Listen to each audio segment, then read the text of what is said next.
Okay, we're going to talk about our best planting practices. We'll talk about the best season, how to make the planting pit, how to score the root ball, to remove twine in the upper portion of a basket where we're doing ball and burlap, amend the soil if necessary, and then we want to plant with uh, plenty of water so that we can get the air out of that backfill material. So the season, we don't really think about seasonal planting in the South too much. In other parts of the state where we have freezing conditions, this could be a concern. So if the soil's frozen, obviously we need to wait until that thaw occurs. But as long as you provide adequate irrigation and protection from the elements, you can pretty much plant year round in the milder portions of the state. Um, we basically think that fall is the best time for planting. After the leaf drop, when the plant goes into a dormant or deciduous state, the soil's still warm enough for root development through the winter, but the air temperatures are cooler, so we have less stress on the plant. In areas where it gets colder, we might have to wait until the soil thaws out, but we want to get our planting completed prior to bud break in late spring. So this is a typical planting scenario. This is out of the International Society of Arboriculture Planting Guidelines book. And this is a balled in burlap tree. We've peeled away our burlap, our wire basket, and we've set our plant on a firm pedestal. That's very important. We don't want our plant to settle and become deeper in our planting pit than the top of the root ball here. This should be even with the soil line or just slightly above. That's a typical planting pit there. And notice how wide it is. It's not a true V shape, it's more of a U shape. If we can, we want to prep a pretty large surface area. At least a 10 by 10 area should be broken up. It doesn't mean we have to excavate out 100 square feet of soil, but we want to break that up so that the root system, as it develops, will have an easier time penetrating through that soil. So if we can till or rip the entire planting area, that's going to give you a huge benefit for that rooting area. We do not want to use sand or gravel in the pit. If we put gravel in the bottom of the planting pit, that can actually make drainage worse. This has been proven by university research, and we definitely don't recommend that at all. Now, in the way of soil amendments, we don't want to alter the soil texture in the pit too much. If we sweeten the soil with a lot of organic amendments, there's going to be a reluctance for the plant to grow roots out of that planting pit. It also, we call it a soil interface. It can disrupt the movement of water in the soil. And we definitely don't want to put organic material at the bottom of the planting pit. That tends to become a gooey mass and could allow for excessive settling in the planting pit.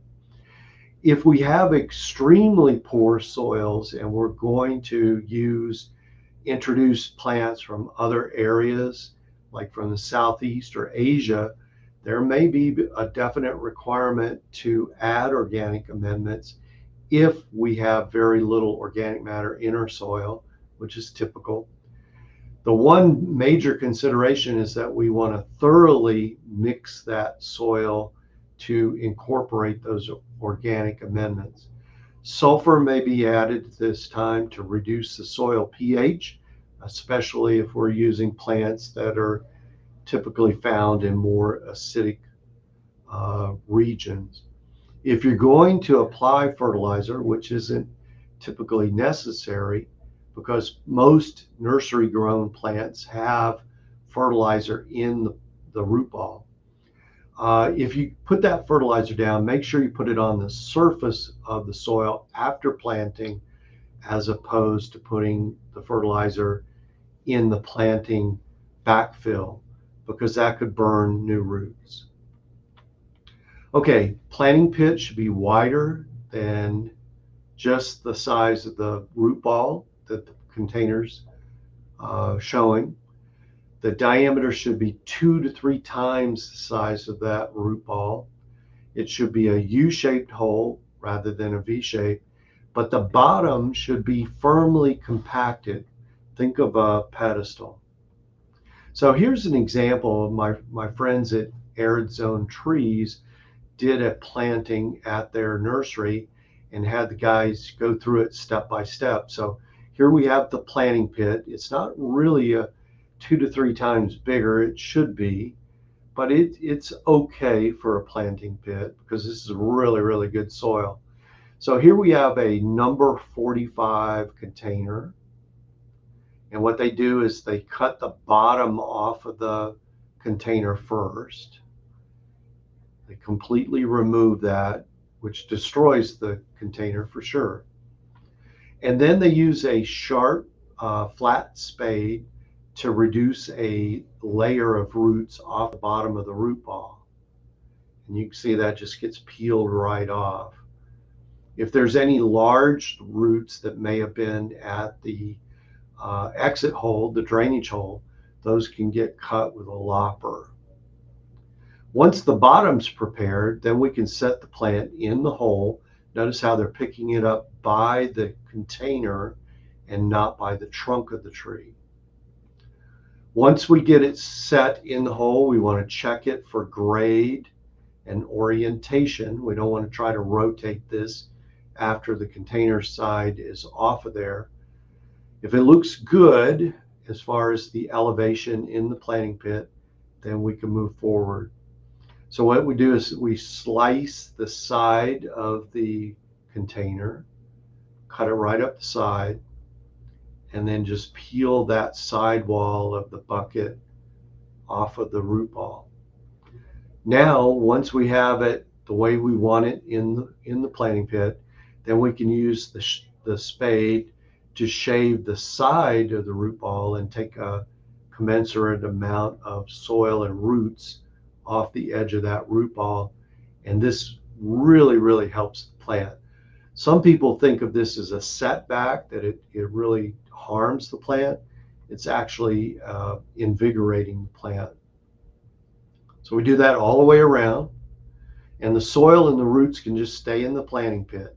So now we start backfilling, and as we do, we want to incorporate water into that planting pit so that we eliminate all the voids in the soil, air pockets, and then we can use the shovel or rake handle to jam into that soil and even further reduce any air pockets that might exist.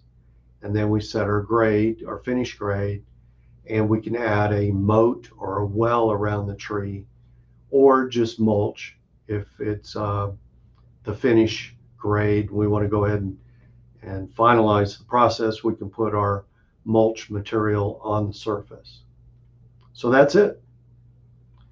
If we're doing ball and burlap, we want to make sure that we protect the root balls from desiccation and from cold damage, overly drying in the sun. So we'll cover this with mulch material to keep those roots moist.